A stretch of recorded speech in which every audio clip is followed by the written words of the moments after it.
8 நாளைக்குள்ள பிடிக்க போதும். அந்த 8 நாளைக்குள்ள பிரம்மதத்தி தோஷம் பிடிக்காமல் பற்றாமல் இருக்கணும்னா நீ தொடர்ந்து இடைவிடாது யாகத்தை செய்யணும். யாகம் செய்வது தடைபட்டாலோ இடையூறின்றி நின்று விட்டாலோ உனக்கு அந்த தோஷம் பிடிச்சிடும், பைத்தியம் பிடிச்சுக்கோ.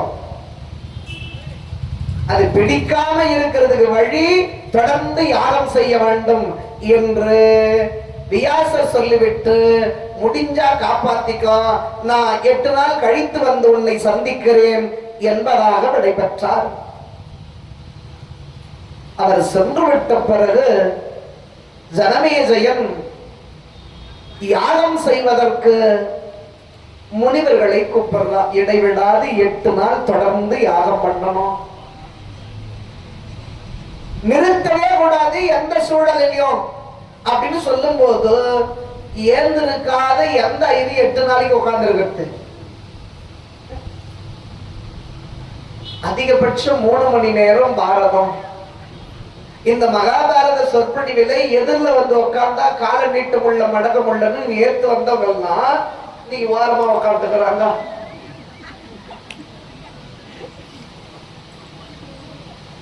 ஆமா, இந்த காலம் அடக்கிறது நீட்டுறது. இதுக்கு நம்ம கைலாஷ் டிவிக்கு நன்றி. சோபாவில உட்காந்துக்கினே டீ குடிச்சுக்கினே வீட்டுல உட்காந்துனே பாரதம் கேட்கிற வசதி செஞ்சு கொடுத்தாங்கல்ல. ஆமா, நிர்வாகத்தின் சார்பிலே சிறப்பான முறையிலே அந்த ஏற்பாடு செய்திருக்கிறார்கள். அந்த தொலைக்காட்சிக்கும் அதை ஏற்பாடு செய்து கொடுத்த நம்முடைய விழா குழுவுக்கும் நாம சிரம் தாழ்ந்த நன்றியை சொல்ல கடமைப்பட்டிருக்கிறோம். இந்த நிலையில் 8 நாளைக்கு எழுந்திருக்காத உட்கார்ந்து இருக்க வேண்டிய நிலை. சாப்பிடக்கூடாது, எழுந்திருக்கூடாது, தூங்கக்கூடாது, எந்த இயற்கை உபாதைக்கும் உள்ளாக்க கூடாது, தடைபடக்கூடாது யாகம். எந்த ஐயரும் என்னால முடியாதுப்பா, வேதத்தை நான் சொல்லுவேன் ஆனா நிறுத்தாம சொல்ல முடியாது என்று சொல்லி முடியாது என்று மறுக்கிறார்கள். ஒரு ஐயரு, சப்ப ஐயரு, பணத்து மேல ஆசை அதிகமாக ஐயரு என்ன மாதிரியே அவரு ராஜா வீட்டுல போயிட்டு யாகத்தை செஞ்சா நிறைய பொன்பொருள் கொடுப்பாரு. அப்படி பணத்து மேல ஆசை வச்சு வறுமையில் வாழக்கூடியவர் நான் வருகிறேன் என்று ஒப்புக்கொண்டார். யாகம் தொடர்ந்து நடக்கிறது 8 நாளைக்கு. இந்த யாகத்தை சிறப்புற ராஜா நான் விதியை வென்றே காட்டுவேன், வென்றே காட்டுவேன் என்று மதிதான் பெரிதென்று இந்த உலகுக்கு நிலைநாட்டுவேன் என்று யாகத்தை செய்து கொண்டிருக்கிறார். அப்போ 8வது நாள் யாகம் முடிகின்ற தருவாய் நெருங்குகிறது. ஏறக்குறைய இன்னும் ஒரு அரை மணி நேரம் யாகம் முடிய போதும். அப்போ இந்த யாகம் செய்ய வந்த சப்ப ஐயரு 8 நாளா தூங்கல, சாப்பிடல, எழுந்திருக்கல, ஓய்வெடுக்கல, எந்த இயற்கை உபாதைக்கும் எழுந்து போகல. அப்படி இருக்கும்போது எல்லாத்தையும் சமாளிக்கலாம். சாப்பிடாம இருந்தா இயற்கை உபாதை வரப்போறது இல்லை. நெருப்பு யாகத்தீக்கு பக்கத்திலேயே உட்கார்ந்துங்கிறதுனால அந்த சிறுநீர் அவசரம் இல்லை, வேர்வை மூலம் அது வெளியேறுகிறது. இந்த நிலைமையில இவர் யாக மந்திர வேள்வியை செய்து கொண்டிருக்கிறார். எதை வேண்டுமானாலும் ஒரு மனிதன் சமாளித்து விடலாம், உறக்கம் சமாளிக்க முடியாது. எவ்வளவு பெரிய ஆளா இருந்தாலும் தானா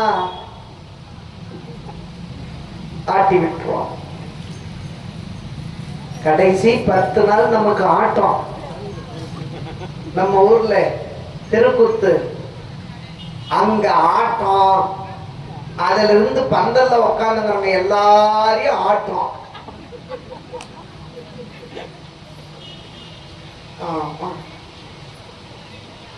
இதனால அந்த ஜனமேஜய மன்னன் யாகத்திலே அமர்ந்திருக்கின்ற முனிவருக்கு உறக்கம் வந்தது. நான் 1/2 மணி நேரம் தாங்குது. ஆனா தூங்குறாரு. தூங்குறவரு கண்ணுதான் தூங்குது, வாய் மந்திரம் சொல்லிங்குது, கை நெய்யல்லி விடுது, பழக்க தோஷம். கை தானா நெய்யல்லி விடுது, வாய் மந்திரம் சொல்லிங்குது, கண்ணு தூங்குது, மனசு கனவு காணுது. ஏயா தூங்கிக்கின்னு மந்திரம் சொல்ல முடியுமா? முடியுமான்னு நீங்க யோசிக்கலாம். முடியும். சொல்லி சொல்லி பழகிறதுனால. நானே நவராத்திரி 2023 நவராத்திரி விழா வந்ததே, அன்னைக்கு என்ன அழைத்து இந்த இடத்துல ஐயா விழா தலைவர் ஐயா, அம்மா ரேணுகம்மா, இவங்க எல்லாரும் சாமி நீங்க வந்து சிறப்பா செஞ்சு கொடுங்க அப்படின்னு சொல்லி எனக்கு முன்பதிவு கொடு சொன்னாங்க. அதிலிருந்து நான் சிறப்பா செய்யறதுக்கு என்ன முயற்சியோ தூங்காம படிச்சுன்னு இருக்கிறேன். எனக்குள்ள நான் அதீத முயற்சி, ரொம்ப நல்லா செய்யணும் அப்படிங்கிற ஒரு ஆவல், ஆசை. எப்படி சொன்னா நல்லா இருக்கும், என்ன செய்யலாம் அப்படின்னு சொல்லி யோசிச்சுக்கிட்டே இருக்கும்போது நான் போன ஊர் கதையை முடிச்சுட்டு வீட்டுக்கு போனேன். எப்போதும் இந்த பாரத சிந்தனையிலேயே இருந்தனே, நான் வீட்டுல போய் தூக்கும் போது கூட அப்படியே பிதற்றுவோம் போல. ஒரு 20 நாள் நான் தனியா வேற ஊருக்கு போயிட்டு பாரதம் சொல்லிட்டு வீட்டுக்கு போனேனே, அப்ப என் புள்ள 5வது படிக்குது. நான் அப்பா பக்கத்துல தான் படுத்துக்குவேன். 20 நாள் இல்லாத போயிருக்கு இல்லையா, எங்க அப்பா பக்கத்துல படுத்துக்குவேன். அது வந்து படுத்துச்சு. சரி குழந்தை தானே பாசமா வந்து படுகிறான்னு பக்கத்துல சேர்த்து பிடிச்சு படுத்து நின்னுங்க. ராத்திரி ஒரு 1:30 மணி இருக்கும். டேய் துரியோதனா, அப்ப எழுந்து போன புள்ள போன்ல கூட பேச மாட்டேங்குது. அப்பனுக்கு துரியோதனம் பயிற்சி பிடிச்சிட்டு இருக்குது. கனவிலே கதை சொல்ற மாதிரியான ஒரு எண்ணம். சண்டை போடுறாங்க பீமனும் துரியோதனும், நான் துரியோதனன் சண்டை போட்டுக்கிறேன். அது ராத்திரி 1:30 மணிக்காரியா உங்களுக்கு சண்டை வரும்? அப்போ எதை சொல்லி சொல்லி பழகுகிறோமோ அது கனவில் கூட நிகழும். மந்திரம் சொல்லி சொல்லி பழகி அந்த வேத விற்பனருக்கு தூக்கத்துல மந்திரம் சொல்றார். பழக்க தோஷம், கையில நெய்யல்லி விடுறார். இப்படி இருக்கும்போது வாய் மந்திரம் சொல்லுங்குது, ஆனா தூங்கிக்கின்னு சொல்றதுக்கும் விழிச்சுக்கின்னு சொல்றதுக்கும் வித்தியாசம் உண்டு. தூங்கிக்கின்னு மந்திரம் சுக்லாம்பரம் விஷ்ணும் சதுர்புஜம் பிரசன்னமதனம் தியாகே சர்வ விக்னோபசாந்தகே, இது விழிச்சுக்கின்னு சொல்றது. இது ஏன் தூங்கிக்கின்னு சொன்னா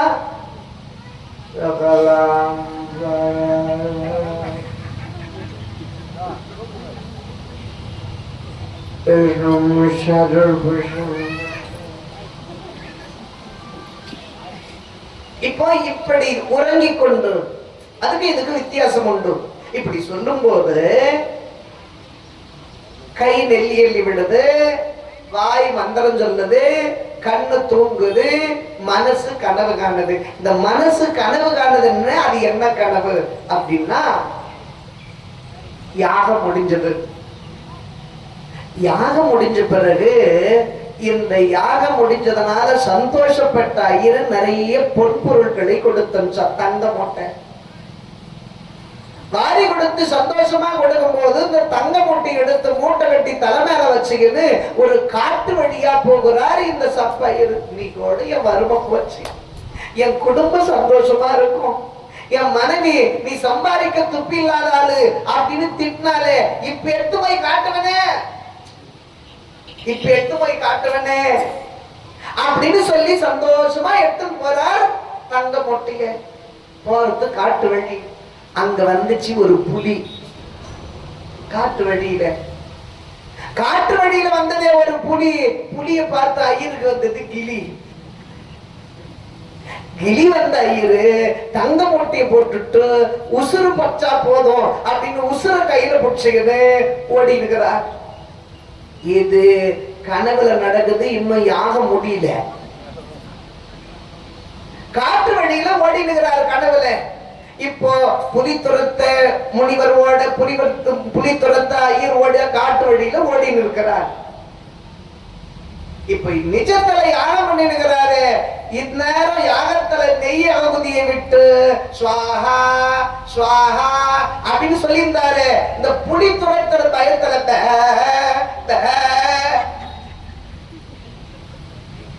புலிக்கு துரத்தி அந்த பயத்துல ஓடிக்கிறாரு. ஸ்வாஹாக்கு பதிலா இந்த நிலைமையில ஐயரு மந்திரத்தை மாத்தி சொல்றாரு.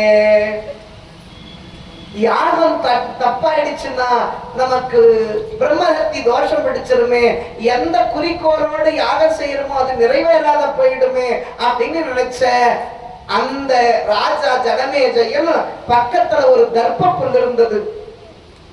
தர்ப்ப புல்லுக்கு பவித்திரம் அப்படின்னு பேரு. அந்த தர்ப்ப புல்லு யாகத்துக்கு மிக உச்சிதம்.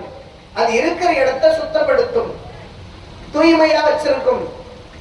அதனால அந்த தர்ப்ப புல்லை எடுத்து மந்திரம் சொல்ற ஐயரை எழுப்பணும்னு முயற்சி பண்ணார்.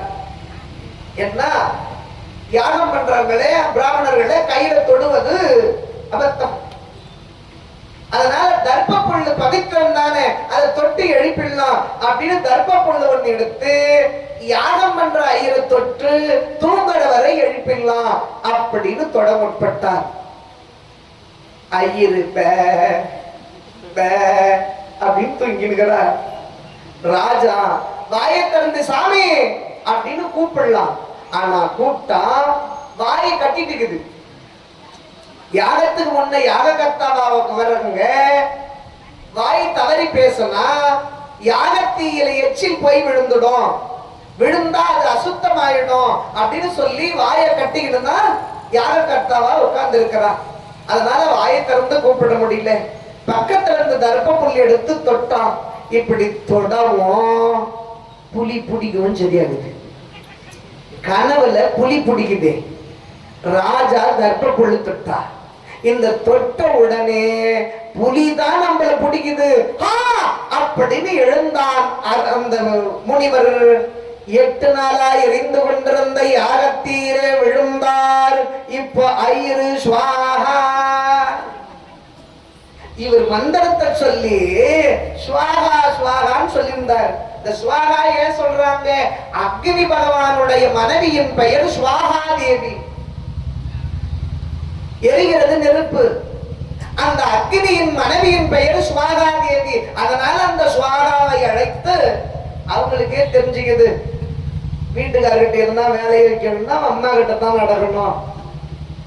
அந்த ஸ்வாஹா தேவி இடத்துல சொல்லி நாம அக்னி பகவானை வரவேற்போம் என்பதாக ஸ்வாஹா சொல்லுவாங்க. இப்போ இந்த ஐயர் விழுந்தாரு, அவரே ஸ்வாஹா. யோசிங்க, கனவுல புலி பிடிச்சதுனாலயா ஐயர் செத்தாரு? தர்ப்ப புல்லினாலே அரசன் தொட்டதினாலே அந்த பிராமணருடைய உயிர் போனது. சும்மா இருந்த பிராமணரை சாகடித்த பாவம் பிரம்மஹத்தி தோஷமாக மன்னரை பிடித்தது. இந்த நிலையில் நிறுத்தாம ராஜா பேசிக்கினே இருக்கிறான். வழியே போறவன் மேல கல் எடுத்து அடிக்கிறான். நல்லா இருக்கிற துணி எடுத்து கிழிக்கிறான். இந்த நிலையிலே அந்த பிரம்மஹத்தி தோஷத்தினால் பைத்தியம் பிடித்ததாக மன்னன் சிரமப்படுகிறான். அப்போ போன வியாச மகாமுனிவர் வந்தார். கை ஆசி வழங்கினார். அப்பொழுது சிறிது நேரம் பிரம்மஹத்தி தோஷம் விலகி நின்றது. மன்னா, இப்பொழுது புரிகிறதா? எத்தனை அதீத முயற்சிகள் எடுத்தாலும் சரியே விதியை மாற்ற முடியாது. எது நடக்க வேண்டுமோ அது நடந்தே தீரும். அதனால் விதியை மாற்றுவது என்பது ஆகாது மனிதர்களால்.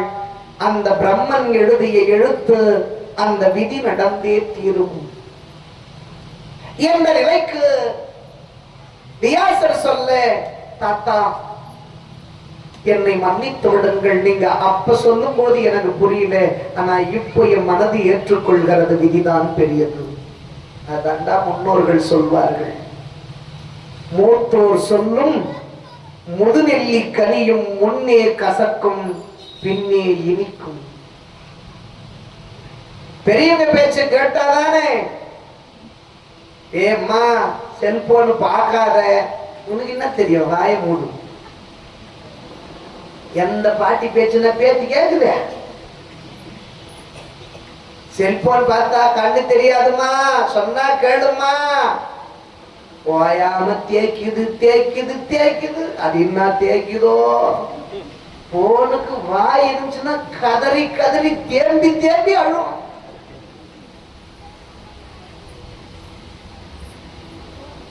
ஆனா எந்த பெரியவங்களோட வார்த்தையும் கேட்பதில்லை. மூத்தோர் சொல்லும் முதுநெல்லி கனியும் முன்னே கசக்கும் பின்னே இனிக்கும். இதனால நான் அப்ப சொல்லும் போது நீ ஏற்றுக்கொள்ளவில்லை, இப்பொழுது தெளிகிறாய், என் செய்வது என்று கேட்க, தாத்தா போனது போகட்டும், நடந்ததை நினைத்து வருந்தி பலன் என்ன? நடக்கிறத நினைச்சு யோசிச்சா வாழ்க்கையில் மகிழ்ச்சி வர வழிவகுப்போம். நடந்ததை நினைச்சு வருத்தப்படுறதுனால என்ன பிரயோசனம்? இப்போ எனக்கு பிடித்த பிரம்மஹத்தி தோஷம் தெளிய விலக என்ன வழி, அதை சொல்லுங்கள் தாத்தா. குழந்த, உனக்கு பிடிச்ச பிரம்மஹத்தி தோஷம் தெளியணும்னா, பைத்தியம் தெரியணும்னா பாரதம் கேள். பைத்தியம் தெரியணும்னா பாரதம் கேள். எந்த முன்னோர்கள் அறிவில்லாமல் போர் செய்தார்கள் என்று நீ அவர்களை ஏளிதம் செய்தாயோ, அவர்களின் சரித்திரத்தை கேட்டால் பிரம்மஹத்தி தோஷம் தெளியும், பைத்தியம் தெளியும் என்று வியாச மகாமுனிவர் சொல்ல, சரி தாத்தா, நீங்கள் சொல்லிய வண்ணம் நான் கேட்கிறேன். அந்த எங்கள் முன்னோர்கள் சரித்திரம், பாண்டவர் கௌரவருடைய அந்த பாரதத்தை நீங்களே சொல்லுங்கள், நான் கேட்டு தெளிந்து கொள்கிறேன் என்று சொல்ல, எனக்கு அதற்குரிய நேரம் அல்ல. நான் தவம் செய்ய போகிறேன், எனக்கு அதற்குரிய நேரம் அல்ல. வேணும்னா என்னுடைய சீடர்களில் தலைமை சீடன் ஒருவன் இருக்கிறான். அவன் மிகச் சிறப்பான முறையிலே என்னை போலவே அந்த காவிய நுணுக்கங்களை நன்கு அறிந்தவன். அதனாலே அந்த மாணவக்கன் வைசம்பாயனம் என்று சொல்லும்படியான என் சீடனை அழைத்து வந்து, நீங்கள் பாரதத்தை கேட்டு உங்கள் பிரம்மஹத்தி தோஷத்தை தெளிய வைத்துக் கொள் மன்னா, நாடு இன்பம் அடையட்டும் என்று சொல்ல, ஆகட்டும் தாத்தா என்று வியாசரை பணிந்து அவர் சொல்லிய வண்ணமே பல்லக்கு அனுப்பி அந்த வைசம்பாயன முனிவரை அழைத்து வந்த, சகல மரியாதைகள் செய்த, பாத பூஜை செய்த, அத்தினாபுரத்திலே பொற்பீடம் அமைத்து அந்த முனிவரை அமர வைத்த, ஜனமேஜய மன்னன் தன்னுடைய மனைவி பவித்ரா தேவி என்று சொல்லும்படியான துணைவி, மன்னனுடைய மனைவி பவித்ரா தேவி, இவர்களோடு அத்தினாபுரத்து மக்கள் அனைவருமாக மஞ்சளாடை தரித்து காப்பணிந்து கொண்ட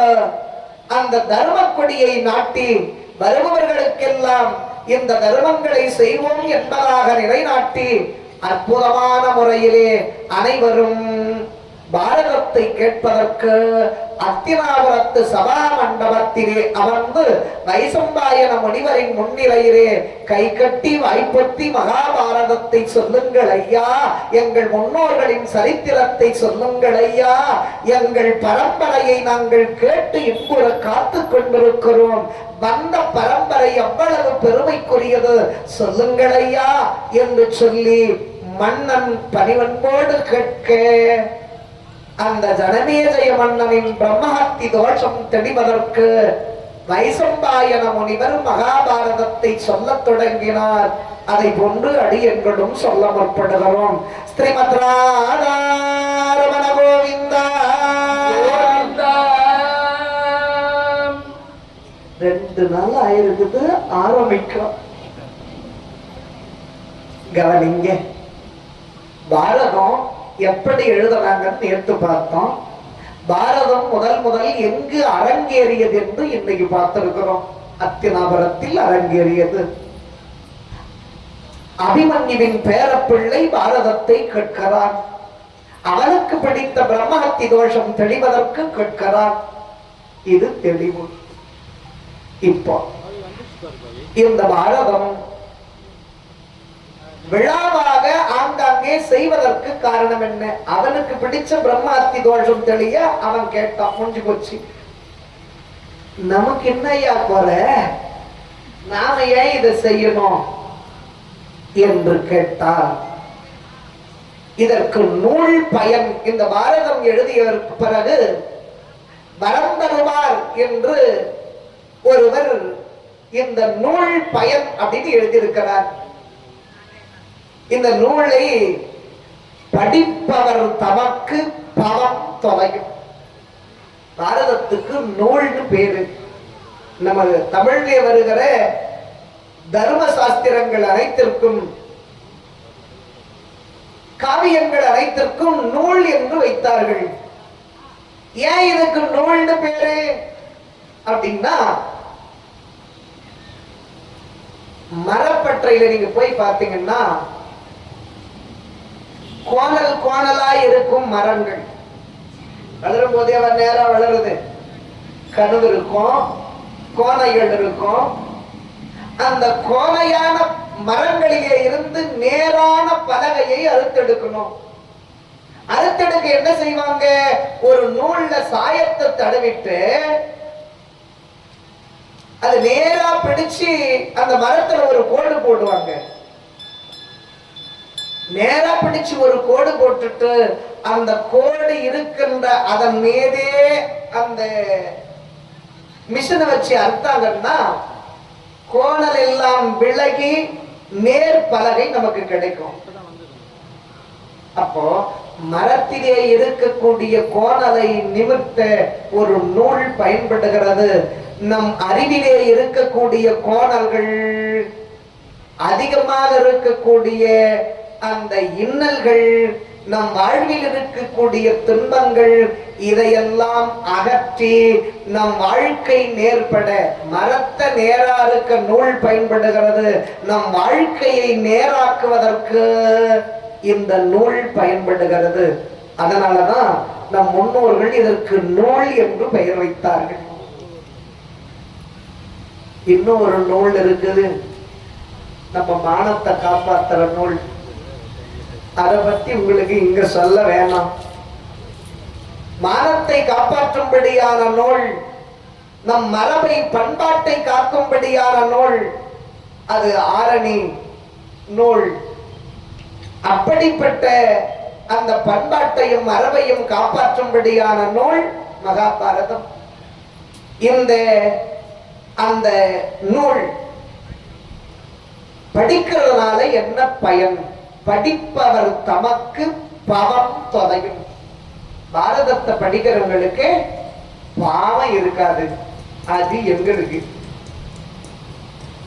பணம் கொடுக்கறாங்க, அதோட பாவம் இருக்காது. 2 in 1. படிப்பவர் தமக்கு பவம் தொலையும். இதை பண்ணினார் தமக்கு. உங்க பாவம் போறதுக்கு நாங்க ஏயா வேலை பண்ணிக்கிட்டு துட்டு கொடுத்துட்டு உட்கார்ந்து இருக்கணும் அப்படின்னு கேட்டா இதை முன்னின்று செயல்படுத்தி செய்கிறார்களே, காப்பறிபவர் முதல் விழா தலைவர்கள், அந்த குடும்பங்கள், இவங்களுக்கு எல்லாம் இந்த திருவிழாவை முன்னெடுத்து செய்கிறார்களே, செயல்படுகிறார்களே, இவங்களுக்கு இதை பண்ணினார் நமக்கு முக்தி தடப்படியதாகும். முக்தியான மோட்ச வீடு நிச்சயம். இதை நான் சொல்லல, பாரதம் சொல்லுகிறது. படிப்பவர் தமக்கு பவம் தொலையும், பண்ணினார் நமக்கு முக்தி தடப்படியதாகும். பாரதத்தை முன்னெடுத்து செய்யறவங்களுக்கு முக்தி நிச்சயம். சாலோக சாரூப சாரீப சாயுச்சை என்கின்ற மேலான 4ஆம் பதவி ஆண்டவன் பதகமலத்தில் இளைப்பாறுகின்ற அற்புதமான அந்த அன்பு சொர்க்க வீடு கிடைக்கும். உங்களுக்கு பாவத்தோட காசு, பாவம் போறதோட காசு வருது, அவங்களுக்கு முக்தி வருது. நாங்க ஏன் இடுப்பு வலிக்கு இங்க வந்து உக்காந்துருக்கணும் அப்படின்னு சொல்லி நீங்க எல்லாம் கேட்கலாம். அப்படி கேட்டா இதை வடித்து கேட்டோர் நீங்க வந்து கேட்கறீங்களே, உங்களுக்கு இருவினையாம் வரையை சாரும். இருவினை, இந்த ஜென்மத்துல செஞ்ச வினை, போன ஜென்மத்துல செஞ்ச வினை. போன ஜென்மத்துல நாங்க என்னவா இருந்தோம்னு யாருக்கும் தெரியாது. இந்த ஜென்மத்துல நாம மனிதர்களா பிறந்திருக்கிறோம். இப்போ அந்த ஜென்மத்துல செய்த வினையும் இந்த ஜென்மத்துல செஞ்ச பாவமும் நம்மை விட்டு போக வேண்டும் என்றால் பாரதம் கேட்க வேண்டும். நாங்க தான் பாவமே பண்ணலையே ஐயா, மனசடைஞ்சு பாவம் பண்ணலையே. மாமியாவுக்கு மட்டும்தான் சோறு போட மாட்டான், மத்த பாவம் நாங்க எதுவும் பண்ணல அப்படின்னு நீங்க சொன்னா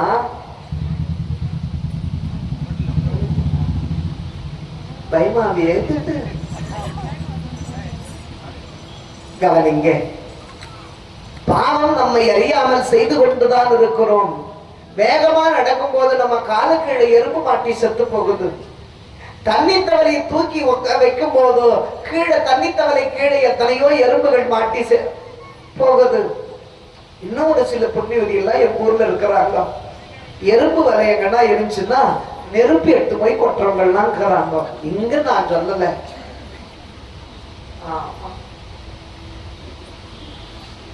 இருக்கிறாங்க. அந்த மாதிரி நம்மை அறியாமலே நம் பாவங்களை செய்து கொண்டுதான் இருக்கிறோம். இந்த பாவம் எல்லாம் நமக்கு தீர வேண்டுமானால் பாரதம் கேட்க வேண்டும் என்பதாக நூல் பயன் சொல்லுகிறது. இந்த பாரதத்தை எழுதிய நூலாசிரியர்கள் அவை அடக்கம், இந்த சபைக்கு அடங்கிறது அவை அடக்கம் அப்படின்னு ஒண்ணு எழுதியிருக்கிறாங்க. ஆரணம் நிகர், மண்ணில் ஆரணம் நிகரன வியாதனார் வகுத்த எண்ணிலா நெடும் காதையை யான் அறிந்தியம்பள் பின்னில்லாதவன் விளங்கும் நீடு எல்லையை ஊமன் கண்ணில்லாதவன் கேட்டலும் காட்டலும் கடுக்கும். இந்த மண்ணிலே ஆரணம் என்றால் வேதம். இந்த வேதத்தை வியாதனார் வகுத்த வியாச மகாமுனிவர் மேருமலை மீது விநாயகர் பெருமான் மூலம் எழுத எழுத படைத்த அந்த வேதத்தை, 5ஆம் வேதத்தை நான் தமிழிலே மொழிபெயர்க்கிறேனே. அந்த வில்லிபுத்தூராழ்வார் சொல்றார், தமிழிலே மொழிபெயர்க்கிறேனே. அது எப்படி தெரியுமா இருக்குது? வியாசர் சொன்னத நான் உங்களுக்கு சொல்லலான்னு நான் தமிழில மொழிபெயர்க்கிறது. வானத்துல நிலா இருக்கின்ற அழகை, ஆதவன் சூரியன் இருக்கின்ற அழகை ஒரு கண்ணில்லாதவன் பார்த்து அதோ போறாம்பாரு சூரியன் அப்படின்னு கை காட்டி, அத காதில்லாதவன் கேட்டா எப்படியோ அப்படி. கண்ணில்லாதவன் சூரியனை பார்த்து கை காட்ட முடியுமா? அந்த கண்ணில்லாதவன் கை காட்டுறத காதில்லாதவன் கேட்டு அதை பார்க்க உணர முடியுமா?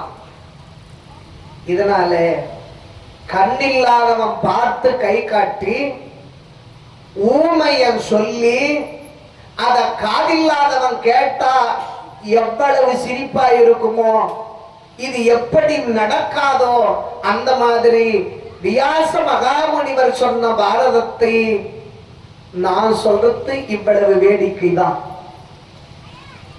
வில்லியாருக்கே அது வேடிக்கைன்னா என் நிலைமை நீங்க நினைச்சு பாருங்க. வில்லிபுத்தூராரே வியாசர் சொன்ன அந்த பாரதத்தை நான் உங்களுக்கு தமிழில மொழிபெயர்க்கிறது. கண்ணில்லாதவன் சூரியனை பார்த்து கை காட்டி அத ஊமையன் தெரிஞ்சு காதில்லாதவன்கிட்ட ஊமையன் சொன்னானா. இது எப்படி சாத்தியம் இல்லையோ அப்படி எனக்கு சாத்தியம் இல்லைதான். ஆனாலும் நான் சொல்றேன். எப்படி சொல்றேன்? இதுல பாரத தர்மத்தையும் நாராயணன் புகழ் லீலையும் நான் சொல்லுவதினாலே புலவர்கள் இது ஏதோ பைத்தியக்காரன் சொல்றான், புராண தர்மத்தை சொல்லல இவன் ஏதோ பக்தியில சொல்லிங்கிறான், பிதற்றிங்கிறான், பக்தி பைத்தியத்தில இவன் சொல்லிங்கிறான் அப்படின்னு சொல்லி புலவர்கள் என்னை பொறுத்து ஏற்றுக்கொள்வார்கள் என்று வியாச மகாமுனிவர் சொல்லுகிறார். அந்த மாதிரி நானும் பக்தியில பிதற்றி கொள்கிறேன் என்று எதனா தவறு செஞ்சா நீங்களும் மன்னிச்சிடுங்க. ஓசை பெற்றுயர்பார்கடல் உற்றொரு பூஜை முற்ற உனக்கு புக்கனே ஆசை பற்றிய அறையலுற்றேன் காசி கொற்றத்து ராமன் கதையரோ. இந்த பாரதத்துல இப்படி சொல்லியிருக்கிறாங்கன்னா, ராமாயணத்தை பாடிய கம்ப நாட்டாழ்வார் அவர் அவை அடக்கத்துல ஒரு செய்யுள் சொல்லியிருக்கிறார். நான் வால்மீகி ராமாயணத்தை கம்பர் வடிநூலாக ஏற்றினாரே. அவர் சொல்றார், திருப்பார் கடல்ல கரை மேல போய் ஒரு பூனை நின்னுச்சான், பூனை குட்டி. இந்த பூனை திருப்பார் கடல் கரையில போய் நின்னு அரை டம்ளர் பாலுக்கெல்லாம் எத்தனை அடி வாங்கியிருக்கிறோம் கிச்சன்ல. பால்கடல்ல இவ்வளவு பால் இருக்குது.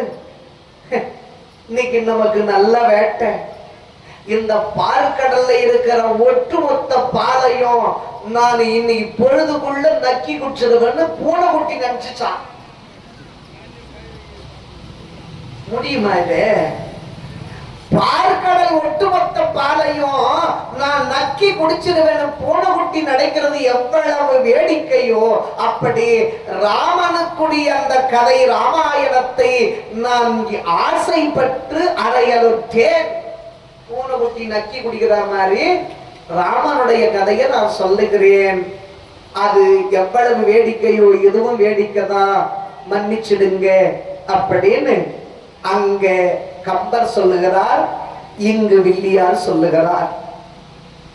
இன்னும் அவையடக்கத்துல கந்த புராணத்திலே கச்சியப்ப சிவாச்சாரியார் ஒரு அவையடக்கம் சொல்லுகிறார். நூல் எழுதத்துக்கு முன்னாடி தன் புலமையை தாழ்த்தி கொள்வது. ஐயா, முருகப்பெருமானுடைய கதைய முருகனே வந்து அடியெடுத்து கொடுத்தான்னு நான் எழுத ஆரம்பிச்சுட்டேன். நான் எழுதுவது புலவர்கள், இப்படி அறிவு சார்ந்த புலவர்கள் ஞானிகள் பல பேர் இருக்கு. அவங்களுக்கு முன்னால நான் முருகப்பெருமானுடைய கதையை எழுதுவது என்பது சூரியனை விட விண்ணின் நான் பிரகாசிப்பேன். வாங்க வாங்க வாங்க, சூரியனை விட நான் பிரகாசிப்பேன் அப்படின்னு சூரியனா கூட விண்மீன் போட்டி போட்டா எவ்வளவு வேடிக்கையோ அவ்வளவு வேடிக்கை நான் முருகனுடைய கதையை படைப்பது என்று சொல்லுகிறார் கச்சியப்ப சிவாச்சாரியார் கந்த புராணத்தில். நான் என்ன சொல்றேன்னா, நான் இந்த பாரதம் சொல்லும் போது ஒரு என்ஜினியர் வீட்டு பிள்ளை, சின்ன குழந்தை, இன்ஜினியர் படிச்சு நல்ல ஃபேமஸான இன்ஜினியர். அவங்க பிள்ளை தெருவில் போய் மணல் வீடு கட்டி விளையாடுது. இப்ப எங்க கட்டுறது எல்லாம் சிமெண்ட் ரோடு ஆயிப்போச்சு. அப்ப சொல்றேன் நானு, மணல் வீடு கட்டி விளையாடும் போது இன்ஜினியர் வந்து பார்த்தாரு, டேய் வாஸ்துப்படி இந்த இடத்துல இது இருக்கக்கூடாது, இந்த வாசப்படி இங்கதான் இருக்கணும், இந்த ஜன்னல் இங்க இருக்கணும், இந்த பெட்ரூம் இந்த பக்கம் தான் இருக்கணும், பூஜை ரூம் இங்க தான் இருக்கணும் அப்படின்னு பிள்ளை கட்டுகின்ற மணல் வீட்டுல வாஸ்து பார்க்கிறது சரியா? அப்படி குழந்தை ஏதோ நான் வந்திருக்கிறேன், இதுல இன்ஜினியர் வாஸ்து பார்த்து வீடு கட்டுற மாதிரி மணல் வீடு கட்டு அப்படின்னு சொல்ற மாதிரி என்னுடைய தவறுகளை எல்லாம் நீங்கள் குற்றம் இருப்பின் கலைந்து விட்டு குணம் கொண்டு இச்சிறுவர்களை ஆசீர்வாதம் செய்ய வேண்டும் என்று கேட்டுக்கொண்டு இப்போ மகாபாரதத்தை தொடங்குவோம். எங்கள்